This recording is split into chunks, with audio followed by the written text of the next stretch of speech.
Foreign Minister Penny Wong has finally responded to the ICC seeking warrants for Israel's Prime Minister over alleged war crimes. Penny Wong says whether or not warrants are issued will be a matter for the court. Is it a weak response? Well, very cautious indeed. I mean, not a very useful response. I mean, the Americans aren't buying it, nor some of America's great friends. Look, I think the ICC charging Netanyahu and his defense minister with crimes like this is a very serious business, very dramatic. Wouldn't have hurt the Australian government to say this is a good idea or a bad idea. I mean, the ICC charges individuals. The International Court of Justice charges countries. Now, they've been accused of, they're going to be charged, or even if they're not going to be charged, that's what they're asking. The prosecutor's asking for right now. What the prosecutor is saying is that Israel deprived people of food and water, electricity, and ordered the killing of civilians and this kind of thing. Very serious crimes. Whether or not the arrest warrants go through, Netanyahu will spend the rest of his life as an outlaw, as well as his defense minister. So, I think it would behoove Penny Wong, who's a very smart observer of the foreign world. I mean, it wouldn't hurt her to add a little more to her thing than Albanese did. The prime minister said he didn't want to talk about things under litigation. Well, that's a bit of a squib, isn't it? I mean, you got to say something. Yeah, well, we heard the President of the United States responding. Why couldn't our Prime Minister? I think the Prime Minister of Australia has just a little less at stake here than President Biden. I mean, Biden, after all, is in lockstep with Israel. He's provided Israel with everything it needs, and that, as Senator Lindsey Graham said yesterday in the Senate, it's just a matter of time before the ICC comes after the United States. Now, a couple of years ago, when Trump was in power, the ICC went after some Americans for killing people in Afghanistan or something like that. And the President Trump ordered sanctions against the ICC. Biden, when he got in, he reversed these sanctions. And here we go back to the sanctions again. So, the problem is not the message, it's the messenger. So the United States is going to push back on this. And keep in mind, China doesn't belong to the International Criminal Court, nor does Russia. A whole lot of people don't belong to it because, Gabriella, this is the day they fear, is when somebody comes to your door and issues an arrest warrant, and you have to go to Holland or to the Netherlands to be tried like a common criminal. It's not a good look, whether you're right or wrong or who's on your side or not. You try to avoid that day. So, the great powers and even the middle powers don't want to get tied up in this. On the other hand, 124 nations in the world are committed to arresting Netanyahu if the arrest warrant is issued, wherever he is. It's the same way that, I think in 2023, Vladimir Putin has an arrest warrant against him. So, these guys are going to be outlaws for the rest of their lives. It's a pity it's come to this, but, if you're going to pay homage to international law, once in a while, international law hits you in the face. And so you got to respond somehow. And the Americans responded by sort of screaming and jumping up and down. The Australian response is much more muted. I have a hunch there's a great deal of debate, Gabriella, within the Australian cabinet about how to respond to this. I'm sure there's some people who think it's a very bad idea, such a muted response, and some people who want to say even less. So I'm sure there's stuff going on in the background. Of course, of course. Let's talk about Iran. This week, Iran's president and foreign minister died in a helicopter crash. Now, the incident occurred near Iran's northern border with Azerbaijan. Joe, this creates a political vacuum, and how will it really amplify tensions in the Middle East? Well, look, if I were a war planner in the Pentagon or a war planner in Israel, I'd say, well, this is the opportunity we've been looking for. There is a power vacuum in Iran. The president, of course, is the heir apparent to the Ayatollah's job.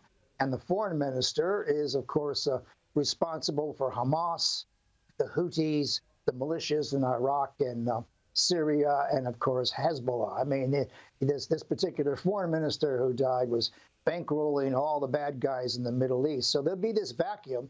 And, of course, half of the Iranian population can't stand the Ayatollah anyway. I mean, there'd be no grieving or no lamenting of the loss of these people. Now, when this happened, I was listening very carefully to the Iranian response, and they kept saying, well, don't worry, the country will go on as usual.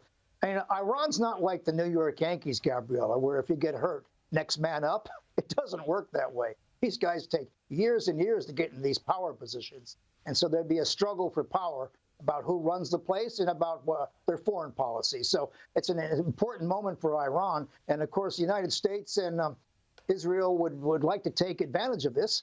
And why wouldn't they? I mean, these guys, Iran's running the show in the Middle East. So I'm sure there are people in Washington, particularly John Bolton, jumping up and down saying this is the time to strike Iran while they're weak. There'll be people in Israel who reckon that the only way to make everything go away, to make all the bad press go away, is to attack Iran at the source of the struggle. And of course, Iran's the head of the snake, and so there's a great deal of incentive for Netanyahu to pick a fight with Iran right now, because that would take a lot of the heat off of him and unite the Israeli people. So, it's a very tense moment. And I think the idea of these arrest warrants and the Iranian leadership dying on the same day, I think they're connected. I mean, there's something incredibly karmic about this.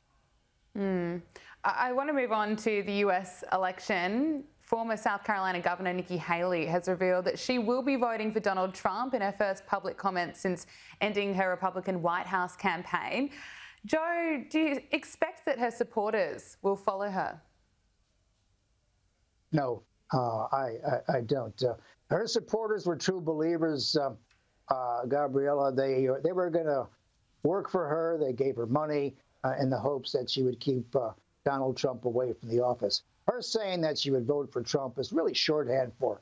I'd like to run for president again one day, so don't hold it against me. So, she's just sort of preparing the way. Look, this idea of getting endorsements, in the 1920s and 30s, when labor unions and mayors and corrupt city bosses used to deliver large votes to candidates, it was a big deal. But today, to get the endorsement of somebody, it's not such a big deal, because you don't know who's who's actually going to follow suit. Americans like to vote independently. It's the same thing in Australia. You can't tell Australians what to do. You can't buy these American delegates. I mean, they have to make their own decisions. So I think it's a little bit of theater on her part. On the other hand, Donald Trump has got to take all the good news he can get, because most of the news around him is bad. So Donald Trump and Joe Biden will be going head-to-head in a televised debate next month. What about RFK Jr.? How's his campaign going? Well, it's going pretty well from what I can tell. He's still trying to get on the ballot in all 50 states. Now, the reason, Gabriella, that candidates spend millions and millions of dollars is for name recognition, okay? When Robert Kennedy Jr. Is running for president and you see his name on the ballot, you don't have to ask yourself anything. He's Robert Kennedy's son. Everyone knows what he stands for. That is, he stands for an independent run for the White House, and I think he's going to get a lot of votes. And a lot of mainstream in America say that he's going to take votes away from Trump as well as from Biden. I don't believe a word of that. Nobody who's going to vote for Robert Kennedy Jr. was going to vote for Trump anyway. So I think he's going to take the votes from Biden. Now, with the troubles that President Biden is having with his progressive left, with these arrest warrants and things like that, his support has collapsed everywhere. And so Robert Kennedy Jr.'s run for the White House, I think, is the final nail in the president's political coffin.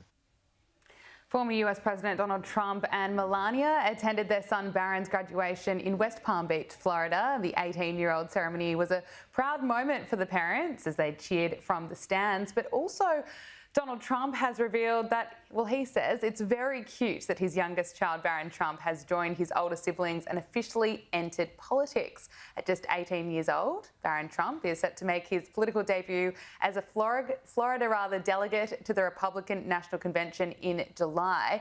Joe, what do you make of this, of Barron entering politics? Well, being a delegate, of course, is sort of like a freebie ticket to go to the convention in Milwaukee, and they tend to be captain's choices. You know, all these delegates, they're not exactly an election for them. They're the appointee of mayors and senators and recommendations of congressmen and the like. Now, he will be there. The fact that he will be there, I think, is very interesting because Trump has done a great deal in the last couple of years to insulate his son from politics, from the rough and tumble of politics, and to allow him to be sent to the convention to cast a vote, I think is very interesting.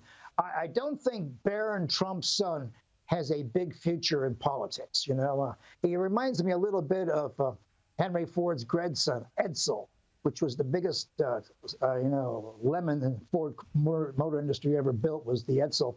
You know, it looks good. Few people might have bought it in the beginning, but, you know, at the end of it, doesn't have a lot of cachet. I think Donald Trump is not the beginning of a dynasty. I think Donald Trump is a sort of an aberration.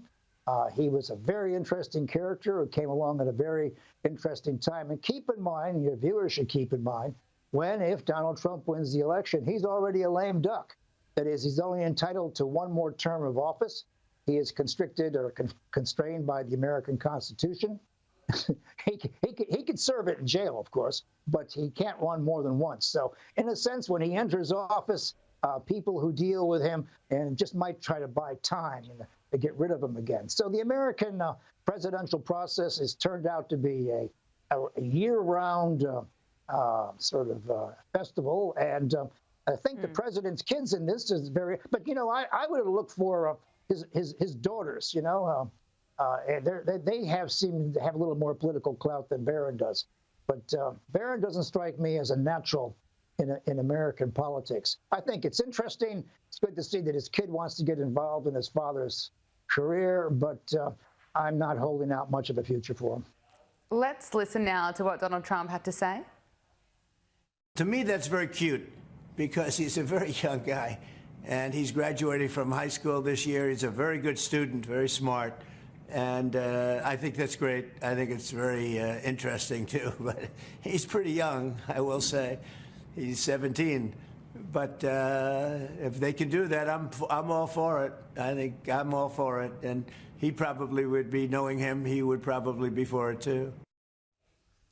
Joe, before I let you go, what do you make of that? It's probably too early to say whether or not Barron Trump, rather, will be the next, well, not obviously the next, but will be the president one day. Well, I'll tell you what, I've had a nice long life with some really interesting children.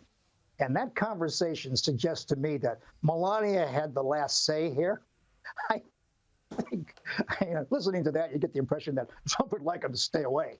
But I think Melania said the kid's going to the conference whether you like it or not. So Trump sort of danced around the decision. But I think Melania was all in on that one.